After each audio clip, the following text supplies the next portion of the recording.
ఇంక ఈయన సంగతి చెప్పాలి అంటే గురుకులం అయిపోయింది, అక్కడి నుంచి నన్ను దగా చేయటం అయిపోయింది.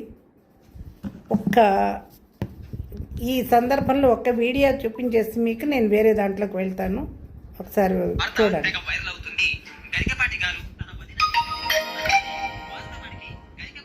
అన్నకి కామేశ్వరి అనే ఆవిడతో పెళ్లి అయింది. వారికి ఇద్దరు సంతానం కలిగిన తర్వాత గరికపాటి గారి అన్నగారు చనిపోయారు. కామేశ్వరి గారు వితంతువయ్యారు. గరికపాటి గారు తన తల్లి కోరిక మేరకు వితంతువైన కామేశ్వరి గారిని పెళ్లి చేసుకున్నారు. కానీ వీరికి ఏ సంతానం లేదు. కొన్నాళ్లకు కామేశ్వరి గారు గరికపాటి గారిని వదిలేసి ఇంకొకరితో పెళ్లి చేసుకున్నారు. పిల్లల బాధ్యత గరికపాటి గారే తీసుకున్నారు. కామేశ్వరి గారితో విడిపోయిన కొన్నాళ్ళకి గరికపాటి గారు ఇంకొకరిని రెండో పెళ్లి చేసుకున్నారు. కానీ సొంత పిల్లల్ని వద్దనుకొని అన్న పిల్లల్ని తన పిల్లలుగా చూసుకున్నారు. అంతా విన్నాక నాకు ఆయన కామంతుడిగా అయితే ఏ మాత్రం అనిపించలేదు. ఆయన ప్రవచనాలు ఎంత గొప్పగా చెప్తారో అంతే ఆదర్శంగా వ్యక్తిగత జీవితంలో కూడా మెలిగారని అనిపించింది. ఆయన పెళ్లి చేసుకుంది తన వదినని కాదు, ఒక వితంతువుని. తన దగ్గర ఉంది సొంత పిల్లలు కాదు, అన్న పిల్లలు అని ఇప్పుడు కామేశ్వరి చెప్పేదాకా ఎవరికీ తెలియదు. తన అన్న పిల్లలు తన పెంపకంలో ఏమీ చెడిపోలేదు, మంచి పౌరులుగానే పెరిగారు. ఈ ఉదంతం ద్వారా నాకు ఆయన మీద ఇంకా గౌరవం పెరిగిందే కానీ తగ్గలేదు. మరి గరికపాటి గారి మీద మరి మీ ఒపీనియన్ ఏమిటో కామెంట్ చేయండి, లైక్ చేసి సబ్స్క్రైబ్ చేసుకోండి. ఇదండి ఈ మహానుభావుడు పెట్టినటువంటి వీడియో.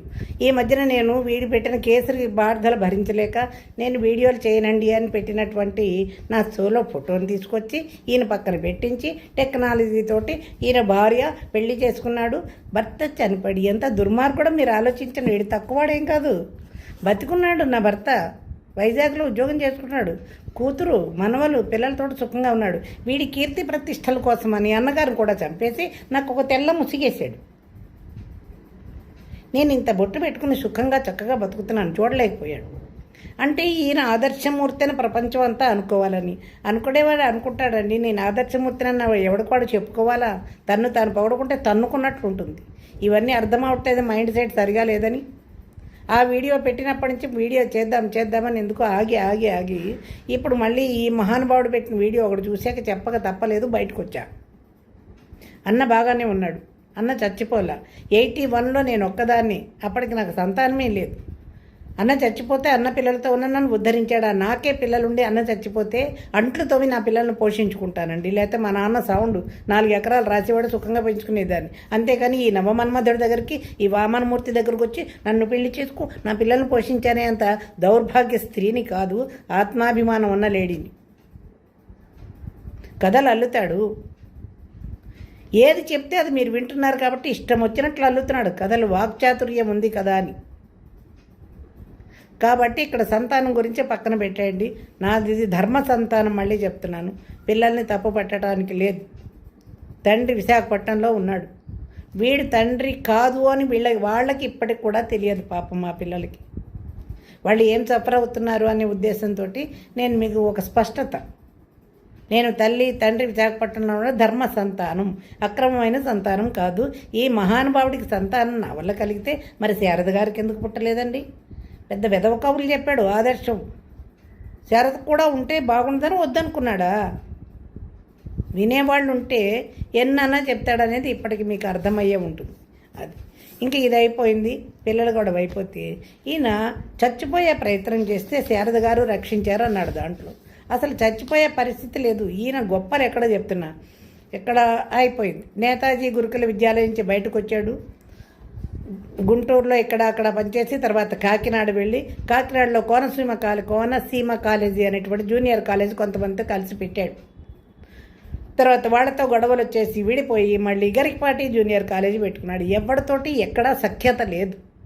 ఒక ఉద్యోగం చేసుకుని సంసారం చూసుకుందామనే తత్వం లేదు. ఏం ఆలోచిస్తాడో తెలియదు. కాకినాడకు వచ్చిన కొత్తలో ఏం చేశాడు? అద్దేపల్లి రామ్మోహన్ రావు గారని మంచి రైటర్ అండి, చాలా మంచివాడు, నాకు చాలా గౌరవం ఆయనంటే. ఆయన దగ్గరికి వెళ్ళి నేను ఒక ఆదర్శ వివాహం చేసుకున్నాను అన్నాడు.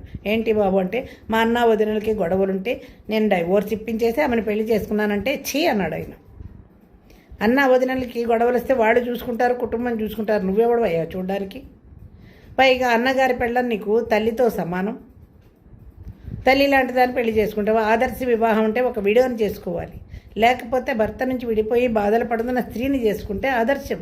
అంతేగాని పచ్చగా కళకళలాడుతున్నటువంటి వాళ్ళని విడదీసి తల్లి వరుస అయినటువంటి ఆమెను పెళ్లి చేసుకోవడం ఆదర్శమా, నీకు బుద్ధి లేదన్నాడు.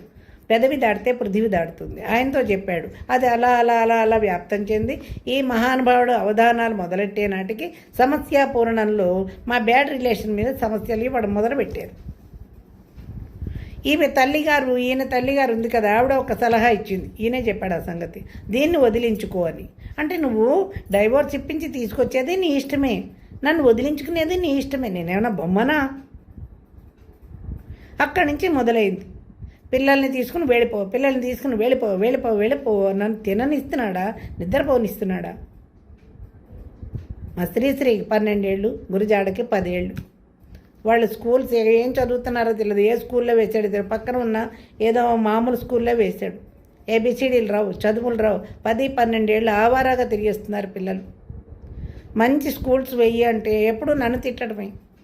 ఈ తిట్టడమే కాదు, ఆ కాలంలోనే చాలా చెప్పాను కదా, పురస్కారాలు, గరికిపాటి పురస్కారాలు మొదలుపెట్టాడు. ఇంట్లో ఇంటికి లోన్ పెట్టుకోవడానికి డబ్బులు లేవు. ఉన్న ఎకరాలు 4 పిల్లలు కట్టి పెట్టుకోవాలి కదండి. పురస్కారాలు ఎందుకండి? కీర్తికాంక్ష, అహంకారం, కీర్తికాంక్ష, పదవీకాంక్ష, డబ్బుకాంక్ష, ఇవన్నీ మొదటి నుంచి ఉన్నవే. చాలా పొగరు.